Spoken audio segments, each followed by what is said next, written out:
Kalain block Congress সভাপতি নিযুক্ত হলেন খেলোমা গাঁও পঞ্চায়েতের প্রাক্তন সভাপতি মিলন রায়। শনিবার শিলচর জেলা কংগ্রেস কার্যালয়ে এক নিযুক্তিপত্র তুলে দেন কাছাড় জেলা কংগ্রেসের সহ সভাপতি অরুণ দত্ত মজুমদার।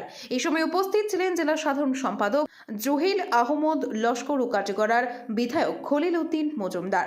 অসম প্রদেশ কংগ্রেস কমিটির সভাপতি ভূপেন কুমার বরার নির্দেশে প্রদেশ কংগ্রেস কমিটির সাধারণ সম্পাদক অ্যাডমিন বিপুল গগৈ মিলন রায়কে কালাইন ব্লক কংগ্রেস সভাপতি হিসেবে নিযুক্ত দেন। উল্লেখ্য, মাস কয়েক পূর্বে বরিষ্ঠ কংগ্রেস নেতা সন্দীপ দাসকে কালাইন ব্লক কংগ্রেসের সভাপতির দায়িত্ব অর্পণের পর হঠাৎ করে সভাপতি বদল করার কারণ সম্পর্কে কিছুই উল্লেখ নেই প্রদেশ কংগ্রেসের ওই নির্দেশনামায়। তবে দলকে চাঙ্গা করতে হয়তো বিধায়ক ঘনিষ্ঠ মিলন রায়কে নয়া সভাপতি মনোনীত করা হয়েছে বলে অনুমান করছেন কংগ্রেসের তৃণমূল স্তরের একাংশ কর্মীরা। প্রসঙ্গত, মিলন রায় কালাইন ব্লক কংগ্রেসের এসসি সেলের 3 বারের সভাপতির দায়িত্ব পালন করেছিলেন।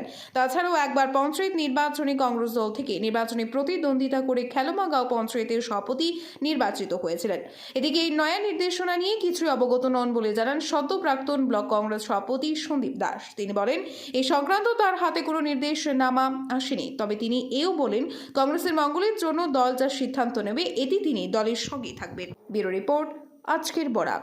আসাম প্রদেশ কংগ্রেসের যে কালাইন ব্লকের দায়িত্ব আমার উপরে দিয়েছেন, সেই দায়িত্বগুলো পালন করার জন্য আমার কালাইন ব্লকের বিভিন্ন স্তরের কর্মীবিন্দু সবার সাহায্য এবং সহযোগিতা আমি কামনা করি এবং আমাদের ডিস্ট্রিক্ট কংগ্রেসের যে নির্দেশ দিয়েছেন সেই নির্দেশগুলো আমরা অক্ষরে করে যেন পালন করে চলতে পারি, সেই আশা নিয়ে আমাদের কালাইন ব্লকের কাজ চালিয়ে যাব।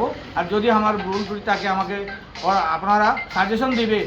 কারো ঘরে গিয়ে যদি আমার হাত জোড় করে আমাদের সংগঠনের জন্য করতে হয়, আমি করতে বাধ্য আছি। আপনারা দেখছেন আজকের Barak, a house of digital media.